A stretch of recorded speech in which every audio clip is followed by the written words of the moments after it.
Olá, o meu nome é Afonso Cruz e sou escritor. Escrevi mais de 30 livros, entre romance, poesia, teatro, ensaio e não-ficção.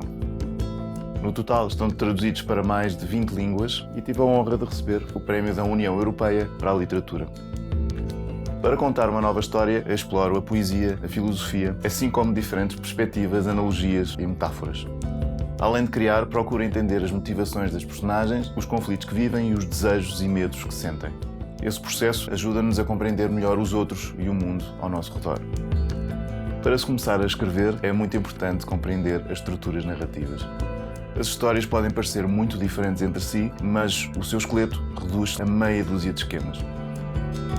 Neste curso da Doméstica, vais aprender o mecanismo das estruturas narrativas para escrever e contar histórias. Com o projeto final, escreverás uma narrativa original, do princípio ao fim, tendo em conta o enredo e as suas personagens. Para começar, veremos os diferentes géneros e subgéneros, narradores e estrutura que poderá ter a nossa história. Em seguida, explicarei como ter ideias para uma história, explorando alguns métodos para desbloquear a criatividade. Aprenderemos em que consiste a anatomia de uma história, com enredo, personagens e uma motivação.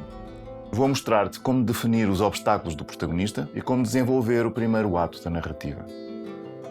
Continuaremos a desenvolver a nossa narrativa, desta vez com a ajuda das personagens aliadas e explorando a ideia de subenredos.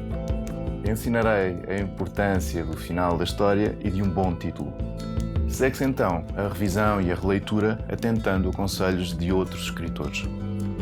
Na fase final, iremos ver como transformar uma história curta numa história mais extensa e formas de levar o projeto mais além, desde a aproximação a editoras, a publicação em papel e a apresentação online. Ao terminar este curso, terás as ferramentas essenciais para criar uma narrativa e despertar assim a criatividade. Este curso é dirigido a todos os amantes da escrita que queiram expressar-se através da palavra. Entenda as estruturas narrativas e começa a contar as tuas próprias histórias.